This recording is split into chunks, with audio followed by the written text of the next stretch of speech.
Hey everybody, welcome back to another week of Families in an Electronic World.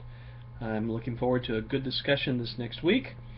We are going to be talking about how internet and cell phones and all sorts of electronic technology affect us, our families, and our daily lives. And so we have the article by Lennart that talks about cell phone or smartphone usage amongst adolescents, and we have the Ericsson Labs article that talks about how technology impacts things like communication and decision making and parenting and families. So I think it'll be a good discussion.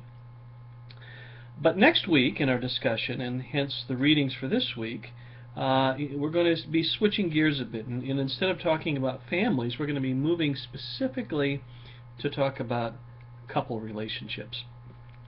So this week we're going to spend, the readings for this next week will be focused on kind of the formation of couple relationships, and then other issues related to couple relationships will be in the readings for the following week.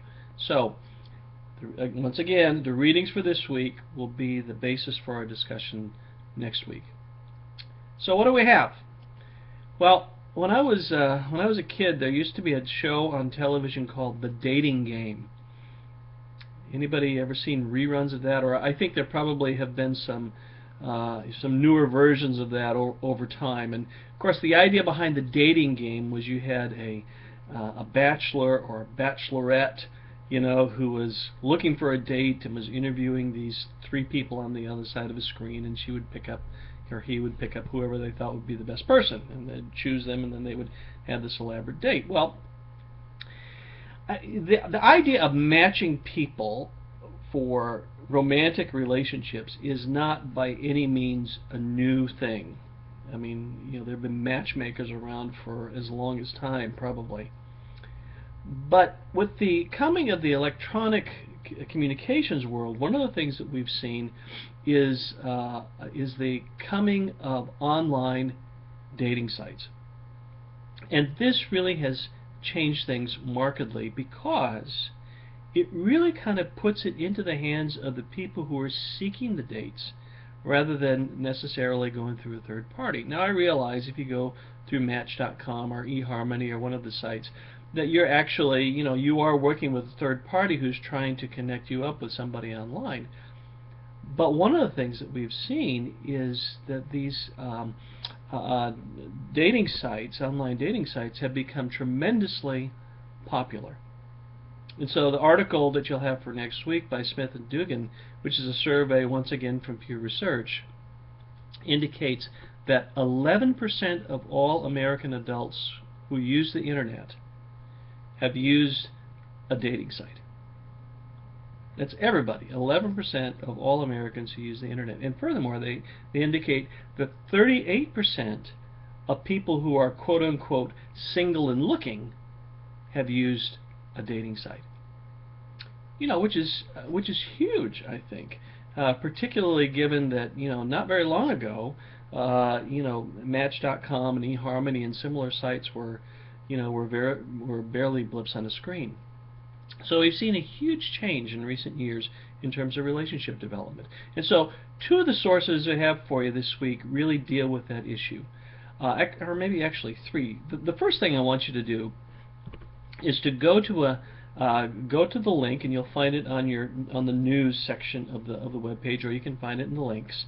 Go to the section that has the online dating poll. This is not asking you if you want to have an online date or anything. This is just asking about attitudes that you have about the whole issue of online dating sites. And I'd like for you to go ahead and take that just for starters. I've taken it a couple times myself, ended up with the same score both times, so not surprisingly, I suppose. So go ahead and take it and see if you can get an idea about what your attitudes toward this are. And then read the article by Smith and Dugan. And it's about 40 pages, but like the other Pew report, it's pretty quick and easy reading. So I think you should be able to to cover it pretty quickly. There are a lot of graphs and tables and that sort of thing that are involved. Secondly, There is another chapter from the book by Hertlein and Blummer on online technology and couples in particular. And this particular chapter has to do with what they call the basics of online coupling. And they focus on several things, but let me kind of highlight a couple just to kind of whet your appetite. One of the first things I do is to talk about some of the differences between face-to-face and electronically based communications. And one of the things they suggest is that there are a lot more similarities than we might think. And they spend quite a bit of time focusing on some of the similarities between face-to-face communications and electronically based communications because, of course, communication is central in relationship development. And so whether we communicate via text or email or social media or whether we communicate face-to-face, does that have an impact on how our relationships develop? And then later on in the chapter they talk about different types of virtual relationships or online couple relationships, and they say, you know, not all couple relationships that are being held online are the same. There are different reasons for them. There are different purposes that they have, and they're variously more successful or less successful depending upon the circumstances. So I'd like for you to read that chapter as well, because I think it goes more into the notion of the development of relationships, not just developing an online relationship, but also developing relationships over time. And then there's a video I'd like for you to watch this week, which really has to do also with the online dating piece. And in fact, you might want to watch the video after you read the Smith and Dugan article. And this is an interview with Sam Yagan, who is, or at least was at the time, the CEO of Match Incorporated, which is the company which is behind Match.com. And he basically addresses the question, well, how does an online dating service work?